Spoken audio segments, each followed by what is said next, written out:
You look back at that South Carolina game, what were your kind of impressions of the way you guys played up front? It's like I said all year long, they're growing up, and, you see some guys make some plays. But, like I said, it's compared to the first 3 games, it was an improvement. But, we're just going to continue to work.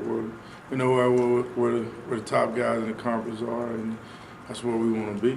And so, the guys just come back and realize we played better than we played, but, we know where we got to be by the time the season ends.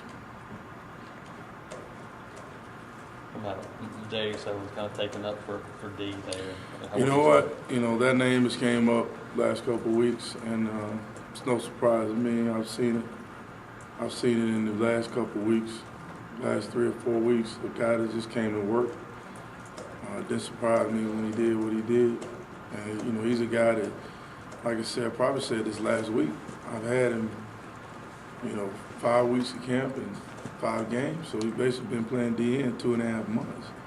So, he's going to continue to get better once he just continues to play. And the more reps he gets, the better he's getting. We all know he got the talent. It's just a matter of him getting the reps and getting the feel for the position.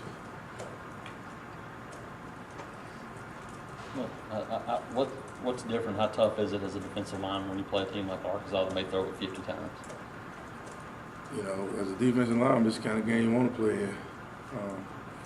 But it's going to come down to, just playing a lot of guys, going back to playing a lot of guys, they're going to throw it. But, let's not be deceived. They want to run the football, and they're going to run the football. We can't go out there thinking that they're not.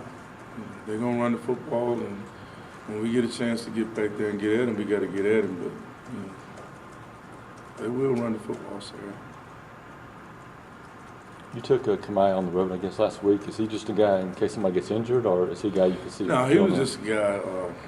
He's been working on scout team, and sometimes we just take guys, reward them for their work. But he's been improving. Look for some things out of him. Right now he's not in the plans. Those guys inside, Kenny and Jeff, have you seen them kind of taking some steps forward? Oh yeah. They the guys that kind of been there, and they've been the guys that have held it down inside, and while those young guys grow up, so they've just been invaluable because they're not starstruck by the crowd at South Carolina. They just been there, done that.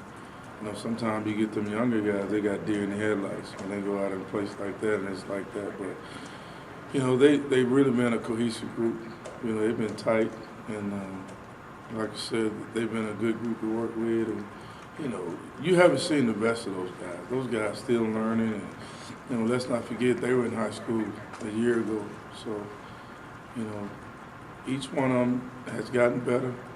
But we got to continue to develop as a group because we all know that, the road don't get no easier this Saturday and on down the road. But I'm happy with where they're going, and I think that, by the end of the year, they'll be a really, really good group. How much progress has Angelo Baxter made in the last few weeks? Ooh, he's made a lot of progress. And, the thing to Angelo that he just got to, sometimes he gets in a game and he forgets something and it throws him off, but that's going to come with experience. But as far as technique-wise, he's gotten, it's night and day. And if he can continue to grow as far as he's came, he's going to be a exciting player here at Auburn. He's going to be one talked about for a long time if he continues to do what he's doing.